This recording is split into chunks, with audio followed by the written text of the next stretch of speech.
1923, ano em que o Conselho Nacional do Trabalho foi criado por meio do Decreto 16.027. Além de órgão consultivo dos poderes públicos, o Conselho também intermediava e conduzia debates e resolvia litígios trabalhistas entre patrões e empregados. Com a Constituição de 1946, a Justiça do Trabalho deixou o Poder Executivo e começou a integrar a estrutura judiciária. O Conselho Nacional do Trabalho, então, passou a se chamar Tribunal Superior do Trabalho. Mas os dissídios trabalhistas do órgão antecessor, considerados um retrato da sociedade brasileira da Era Vargas, foram arquivados aqui no TST.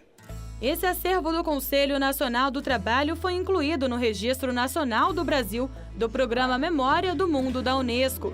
Os certificados foram entregues a 8 instituições que guardam acervos documentais históricos.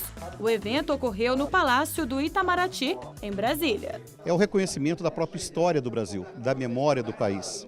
Como foi bem colocado, a memória é o viés primário da cultura nacional. Denominado Dissídios Trabalhistas do Conselho Nacional do Trabalho, um retrato da sociedade brasileira da Era Vargas, o acervo conta com 972 processos trabalhistas de origem coletiva e individual de 20 estados do país.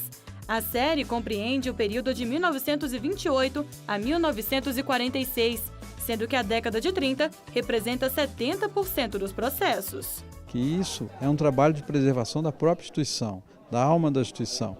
Todo tipo de relação que aconteceu no passado, o trabalho produzido pelos magistrados, todo esse conhecimento, essa expertise produzida pelo judiciário por meio de processos, acórdãos. O certificado foi recebido pelo ministro do TST, Augusto César Leite de Carvalho, que é presidente da Comissão de Documentação do Tribunal e coordenador do Programa Nacional de Resgate da Memória da Justiça do Trabalho. Saber como funcionava inicialmente e perceber a essência do que havia naquela época e que se preserva até hoje, tanto no que diz respeito aos valores sociais como no que diz respeito à própria atividade jurisdicional, parece que é fundamental para que a gente perceba o valor que a Justiça do Trabalho tem na sociedade brasileira.